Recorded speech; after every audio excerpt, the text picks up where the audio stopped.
Saya mau tinggal di desa Serang aja sama keluarga saya gitu. Tapi itu sebenarnya bukan alasan sebenarnya, Wak. Panembahan Notoprojo tuh nggak mau tinggal di dekat lingkungan keraton. Gegara apa? Gegara dia nggak suka ngeliat hubungan politik antara Belanda sama keraton.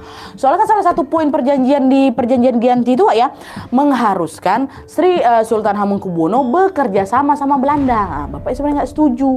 Akhirnya Panembahan Notoprojo pun memilih balik kampung, pulang ke desanya yang ada di Serang dan kembali fokus ngelatih militer ke anak-anaknya dan juga para pejuang di sana. Nah, di saat lagi fokus ngebangun kekuatan rakyat lagi nih, Belanda justru nyerang desa Serang, Wak.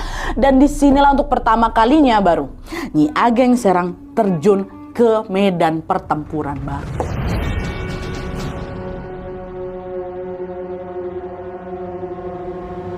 Jadi, Wak, waktu pulang ke desa Serang ini, Panembahan Notoprojo masih yakin kali, Wak, kalau perjanjian Giyanti itu pasti cuma akal-akalan Belanda aja untuk bisa memperkuat posisi mereka di tanah Jawa, ya kan, khususnya di wilayah Mataram tentunya dan juga sekitarnya. Nah, makanya Panembahan Notoprojo tetap membina pasukan secara diam-diam di kampung halamannya untuk bisa jaga-jaga kalau Belanda ini ingkar janji. Nah, di situ Nyi Ageng Serang pun berpikiran hal yang sama. Dia bilang Belanda itu penjajah, dia udah ngerebut tanah dari rakyat. Cepat atau lambat mereka pasti akan berkhianat, katanya Ageng Serang. Dan rupanya betul prasangka itu, betul yang terjadi.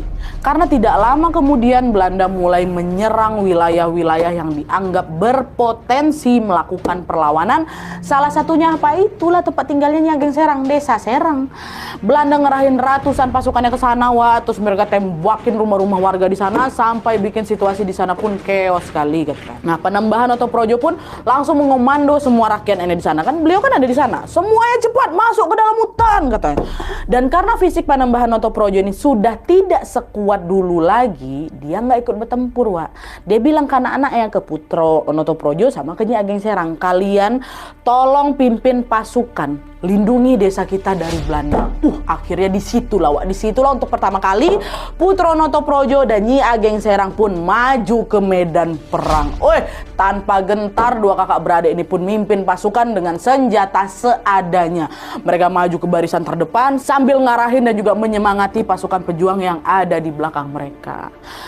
Tapi sayangnya karena jumlah mereka kalah jauh dari pasukan Belanda, Wak, pertempuran itu pun berakhir dengan kekalahan telak. Puluhan pejuang gugur di medan perang, termasuk diantaranya Putro Notoprojo, abangnya Nyi Ageng Serang, Wak. Kepergian Putro Notoprojo pastinya meninggalkan duka yang sangat-sangat mendalam bagi Nyi Ageng Serang, ya kan, Wak, abangnya pula. Ditambah lagi nggak lama setelah itu ayah ibunya juga wafat di waktu yang hampir berdekatan karena sakit.